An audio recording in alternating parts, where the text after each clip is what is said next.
What's up, everybody? Today we're going to go through changes in energy. I just want to go through some basic stuff and make sure everybody's on the same page with this. Let's get into it. Alright, so first and foremost, we got catabolic reactions. This is a breakdown reaction, and we have millions of them that take place every second of every day. Pretty much what we do when we ingest food is we try to break that food down into usable building blocks. That's a form of catabolism. Okay, and we also recycle body tissue, cell organelles. We're constantly breaking stuff down. And every time we break a bond, like the bond between these two amino acids or these two amino acids, that breaking of the chemical bond is going to release energy to the environment. Okay, so if we're breaking something down, a large polymer, into its monomer pieces, that inherently is going to release large quantities of energy. Okay, so energy can be visualized on a graph similar to this. Okay, so on this axis over here would be the available free energy. Okay, so we're starting off with the free energy that's pretty high, and as we travel from left to right, we're seeing the change in that free energy over time. So in a catabolic activity, typically we have to put some energy in. You can see that visualized by this part of the hump here. Okay, these arrows represent the energy that would be put in to cause pressure on these bonds. Okay, so you can imagine if we were trying to snap that physically with your fingers, we'd have to put in some energy there to cause that break to occur. So this is the activation energy, the amount of energy that's required to get up to the peak of this hill. Okay, and so the activation energy for a catabolic activity is the energy required to get it to start to release energy. And so once we hit this top peak in terms of activation energy or free energy available in the system, what's going to happen at that point is the bonds are going to break and we're going to have a tremendous release of energy. That energy can be used for other things, but overall our change in free energy is negative. So in terms of the Gibbs free energy equation, anything that's catabolic really is going to have a negative delta G. We would say that it's an exergonic reaction, meaning it's giving off energy, or it can be an exothermic reaction, giving off heat. Some of those terms are a little bit more specific based on the scenario, but what I need everybody to understand is that when you break things down, it's called catabolic activity, and we're going to release energy to the environment. Okay, so if I have a long chain of amino acids and I break them into the individual amino acids, catabolic. Okay, the opposite of that is called anabolic, and anabolic is a buildup reaction. Again, we do millions and millions of these on a daily basis. You think about the scale of just red blood cell production. It's astronomical. Constantly making things, building things up. You know, someone like me who's, you know, absolutely huge has been building muscle pretty much my whole life, and just playing.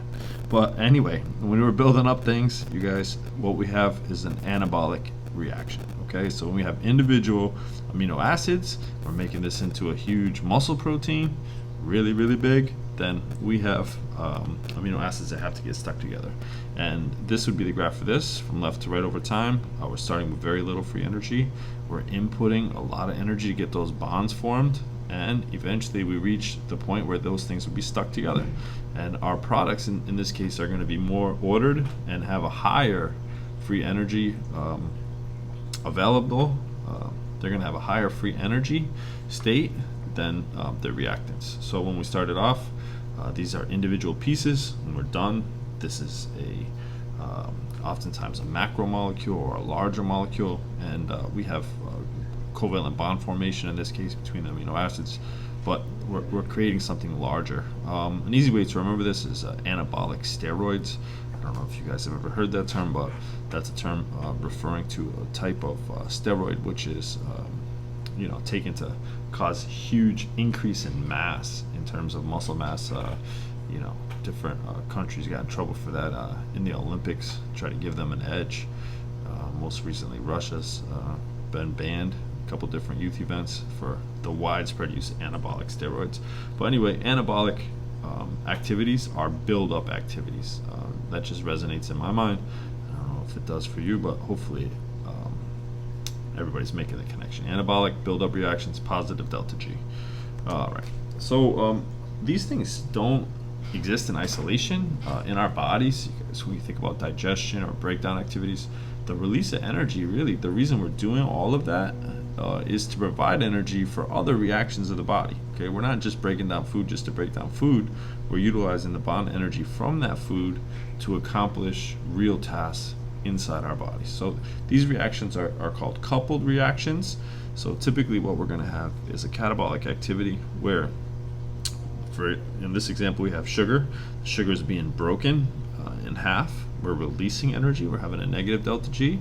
And so that energy is going to be utilized to stick two amino acids together. So the energy that's released is going to be used for another reaction.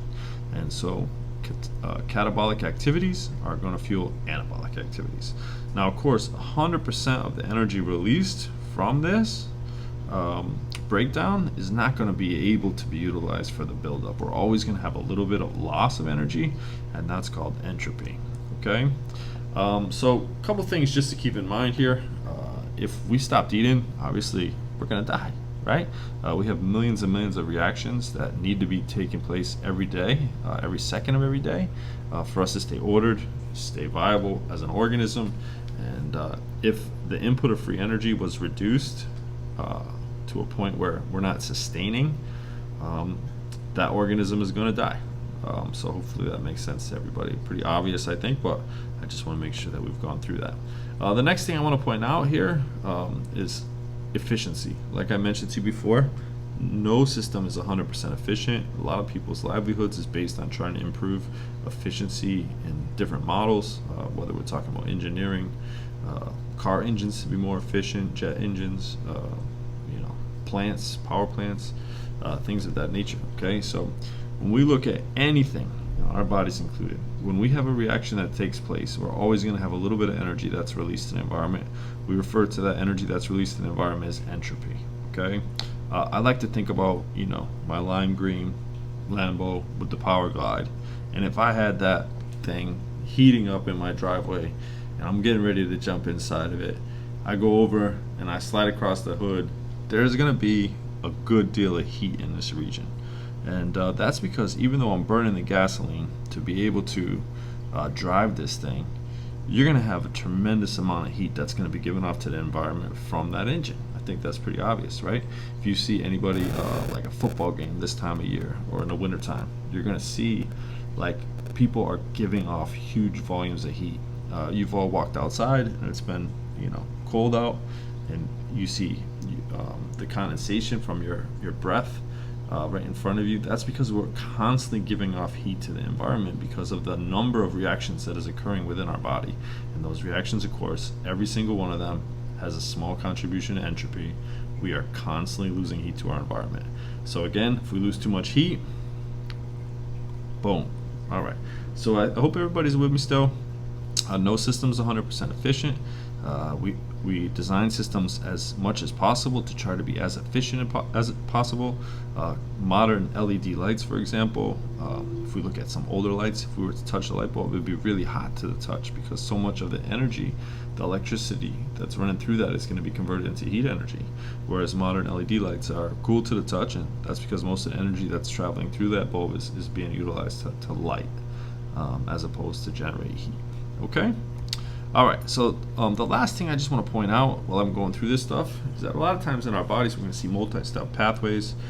These pathways are really, really important. And the reason that we have multiple steps as opposed to one big step, I want to try to clarify right now. Okay, so the first thing is if we have a long line of individual events, each intermediate allows me a new opportunity to control that linear mechanism. So if I want to stop it 3 steps in, I can stop it.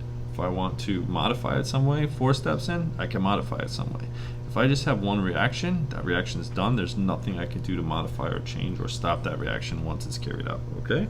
And in terms of energy, I hope that this analogy will make a little bit of sense for you. Okay? So let's say I filled up my truck with 23 gallons of gasoline, right? So if I dropped a match into that gasoline and just had one huge reaction, you guys obviously would be able to visualize that. That thing would explode, right? It would be a huge amount of energy that would be released to the environment, and I wouldn't do a really good job of capturing much of that energy to move my truck. It probably would move, but for a very short period of time. Okay, on the other hand, if I use that same 23 gallons and I put that into a fuel injection system to move pistons within the vehicle, I'm still using the same amount of energy. The amount of energy is the same, 23 gallons of gasoline. But what I'm doing by having multiple steps to the process is I'm really utilizing or minimalizing the loss to the environment. So every time I have a piston fire, I'm getting work done. And I'm still burning the same amount of gasoline, but at the end of the day, I'm able to travel like 500 miles on that same 23 gallons. Okay, and I hope that that makes sense to everybody. By having multiple steps in a process, you're able to minimize entropy and maximize the amount of energy that's realized into work within cells. Okay, it also enables us to have more control, and that's all I got to say about that. Peace out.